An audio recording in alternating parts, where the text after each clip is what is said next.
이제 그 약 74명이나 되는 국내외 전문가들이 모여서 그 조사를 했습니다. 조사한 결과 북한의 연어급 잠수정에 의한 공격이라고 그렇게 이제 밝혀졌습니다. 북한에서는 우리에게는 연어급이라는 잠수함이 없다 이렇게 이야기를 했습니다. 물론 북한에서 호칭하는 용어가 아니고 서방 국가에서 크기에 따라서 300톤급은 상어급, 130톤급은 연어급이라고 이렇게 부르고 있습니다.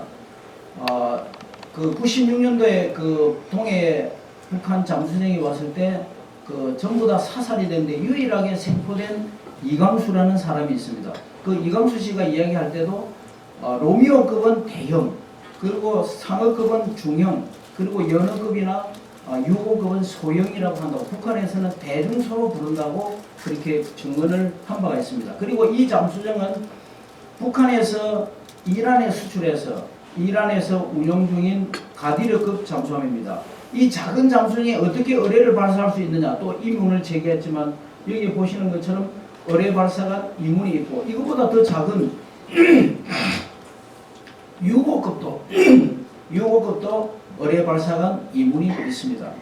그리고 그 당시에 구글 어스에서 그 인공위성으로 촬영된 자료를 보게 되면은 여기에 이제 로미오급 잠수함이 있고 상어급이 있고 육척에 연어급이 계류해 있는 모습이 발견이 되었습니다. 그리고 이제 북한 잠수정 어뢰 공격이라는 증거는 그 당시에 조사단에서 많은 증거를 제시했습니다만, 이제 저는 이 세 가지를 확실한 증거로 말씀을 드릴 수가 있겠습니다. 어뢰잔에 남아있는 1번이라는 글씨, 그리고 북한이 수출용으로 어뢰 수출용으로 해서 그 설계도를 만들어서 배포한 것이 있는데 그것을 우리가 획득을 했고, 또 하나는 과거에 북한에서 훈련한 어뢰가 이제 유실돼 가지고 우리 해역에까지 떠내려와 가지고 우리가 해수했던 훈련 어뢰, 이 세 가지를 확실한 증거로 볼 수가 있습니다. 이 1번 글씨에 대해서도 여러 가지 그 논란이 많이 있었습니다. 그렇게 폭발하는데 어떻게 1번 글씨가 지워지지 않느냐 이렇게 이야기를 하고, 특히 미국에 있는 학자들이 이 현장을 보지도 않고 전부 다 이제 거짓말이라고 이렇게 반론을 많이 제기를 했었습니다. 이 1번 글씨가 어디에 있는가 하면은 이 어뢰가 있으면은 이 부분은 다 폭파되면서 날아가고 이 부분이 해수가 되는데 요 끝단 요 안쪽에 있기 때문에 전혀 열을 받을 수가 없는 위치에 있습니다. 그리고 이제 지난번 연평도에 북한에서 그 포를 발사했을 때 공기 중에 그 포탄이 폭발한 파편에서도 이렇게 1번 글씨가 지워지지 않고 있었습니다.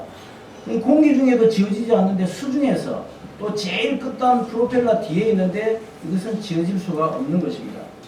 그리고 이제 북한에서 어뢰 설계도면이 없다고 제공한 일이 없다고 했지만, 우리가 확보하고 있으면서 중국 총리가 청와대를 방문했을 때 우리 청와대에서 이 설계도면을 중국 총리에게 실제로 보여줬습니다. 그리고 이제 해수한 북한 그 어뢰를 훈련 어뢰를 보면은 규격과 재질이 이번 어뢰와 동일했기 때문에 북한 어뢰라고 그렇게 확실히 볼 수가 있습니다. 북한에서 이제 그 발사한 어뢰에 대해서 여러 가지 그 말이 있었습니다. 버블제트 어뢰라는 말이 나왔는데, 미국 외에는 버블제트라는 어뢰가 없는데 어떻게 북한에서 쐈느냐 이렇게 이야기를 하지만, 그 어뢰에 대해서 조금 말씀을 드리면, 어뢰는 중량에 따라서 경어뢰, 중어뢰 이렇게 나옵니다.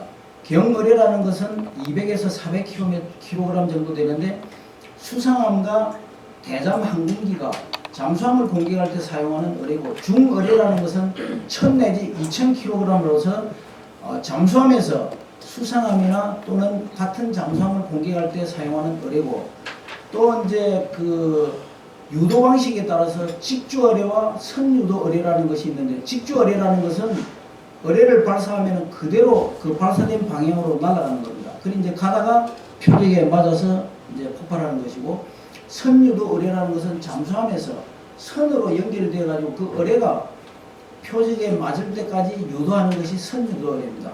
그 다음에 이제 추적 방식에 따라서 어뢰가 그 항적, 다시 말하면 그 표적의 웨이크를 따라가는 어뢰가 있고, 또 하나는 이제 그 소리를 따라가는 그 어뢰가 있습니다.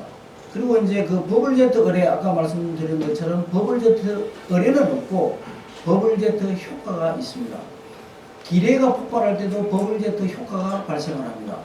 그리고 이제 그 신관, 어뢰의 신관, 이거 좀 전문적인 용어가 많이 나오는데, 퓨즈라는 것이 있는데, 이 그 이제 충격 신관, 근접 신관. 충격 신관은 부딪히면 터지는 것이고, 근접 신관은 표적의 그 밑에서 이렇게 폭발을 하면은, 근접에서 폭발을 하면은 그 에어버블 그 효과에 의해서 이 표적을 침몰시키는 이런 것이 되겠습니다. 그런데 실제 어뢰에서는 충격 신관이나 근접 신관이 따로 있는 것이 아니고, 심도를 제로로 세팅하면은 충격이 되고, 한 20m 정도 세팅을 해놓으면은 함정이 잠겨있는 부분보다 더 밑에 한 10m 정도 터지는 것이 근접 신관입니다. 그래서 북한이 천안함을 공격한 어뢰는 중어뢰이고 직주어뢰이고 음양 추적어뢰이며 근접 신관을 사용해서 버블제트 효과로 천안함을 공격했다. 이렇게 제가 말씀드릴 수가 있겠습니다.